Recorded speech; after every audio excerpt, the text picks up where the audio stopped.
When Mom and Dad made their final move back to Nampa, a large burden of assistance fell on Rlaine since she was the closest one to them. It was not going to be an easy task taking care of the two. Dad would be stubborn and not think he would need any help, and Mom really didn't know much of what she was doing and would try to escape the house and accuse Dad of being a stranger.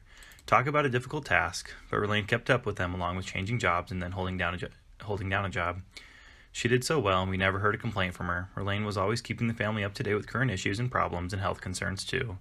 She probably learned enough about several health issues the two of them had to have earned at least a bachelor's degree in medicine.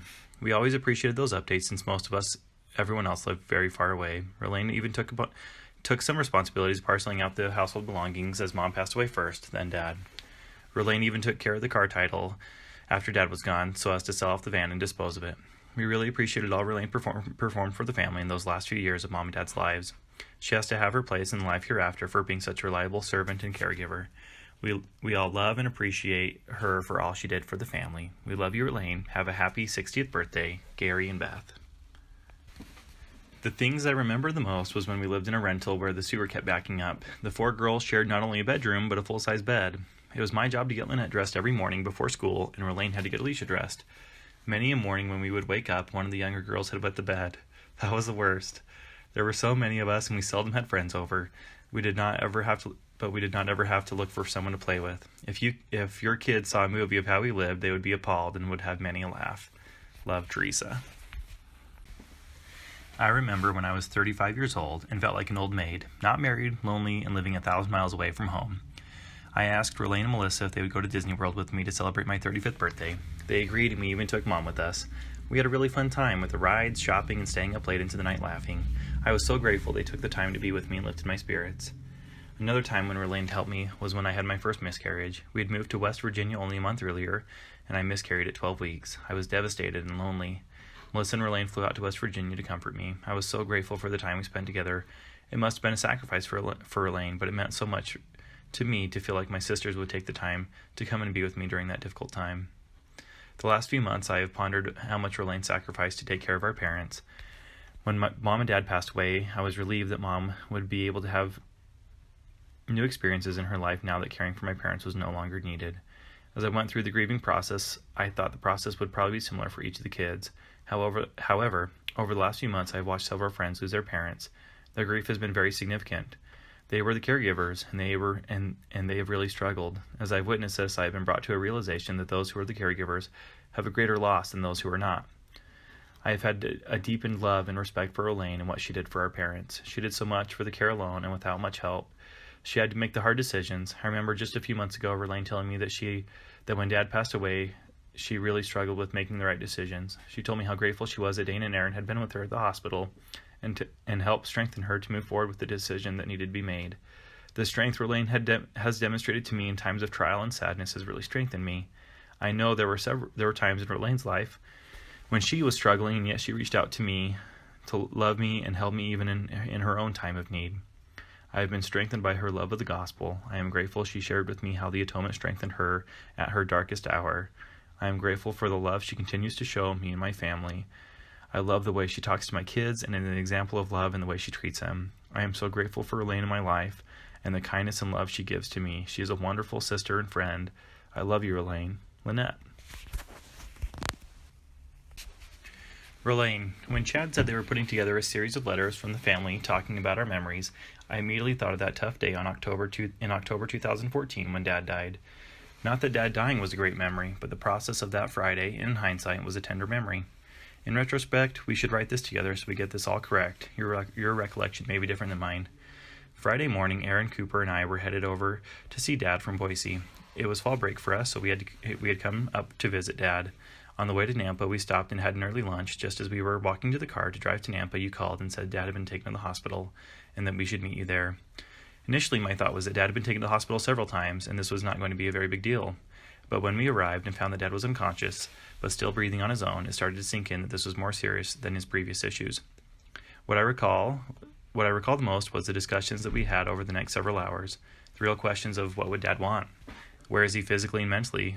Could he recover if the medical team were to revive him? What would he be like if he were to survive this issue? To think that you can make these types of decisions without selfishly interjecting your own feelings into the process is absurd. Your own selfish desires creep into your mind. Mom had just died 15 months earlier. I didn't want to lose both my parents that close together. Then you start asking in your mind, is Dad ready to move on? Is Mom preparing a welcome party for him? What would it be like to be there when Dad sees Vaughn and Gina? How excited will Mom be? The past 5, 10, 20 years was tough on both Mom and Dad. What would Mom be like now? Boy, to see her with her mind intact again would be amazing. Where is Dad spiritually? I realized then, and I realize more now, that I didn't have the answer to most of those questions. It didn't come into focus until we gave Dad a blessing. Dad had often joked with me about me giving him a blessing of healing, knowing that in my patriarchal blessing I was blessed with the gift of healing, joking that I would heal him. But it was evident that the gift of healing would be saved for someone else. To be honest with you, I wonder if Dad was conscious if he would have had the courage to not give him a blessing of healing if I had to look into his eyes after the blessing. In retrospect, I realize that these are not experiences anyone should have while alone. The fact that you and I spent that day talking about Dad, what decisions we needed to make, and what is the right thing to do was one of the great experiences of my life. I could truly not worry about my personal selfish desires and focus on what is right was better and easier with you. The experience of dealing with emotion but still focusing on the spirit, feeling what was right, and discussing it with you was incredible. Verlaine, you are such a wonderful sister, woman, and mother. To see what you have accomplished with your family is truly amazing. What a wonderful life you have given each of your kids. You have been a savior to Zion, to 6 wonderful children, and you have been a terrific example to 9 brothers and sisters. I personally have been blessed by you, and I will be eternally grateful for the person you are. Thank you, love you, Dana.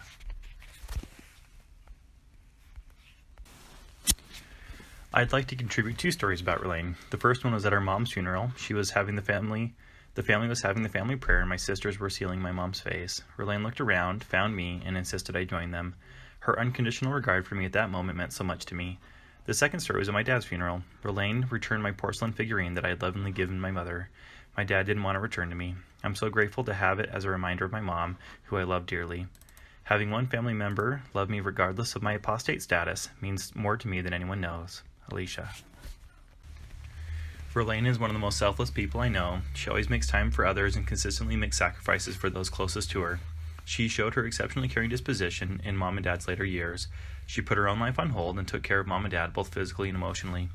She took on the emotional responsibility that I couldn't process. In addition to being a savior to her siblings and parents, she brought her children and grandchildren closer to the grandparents. I remember seeing a picture of Dad with Callista, his great-granddaughter. And Chad took a video of Dad reading Miss Flora McFlimsey's Christmas Eve, which is something that I have incorporated into my family's Christmas Eve traditions. I know that her involvement in caring for Mom and Dad has been a blessing to her children's lives, and it has specifically been a blessing in my life. Verlaine's hardworking and loving nature reminds me of so much of Mom. They are both endlessly loving and supportive of their family.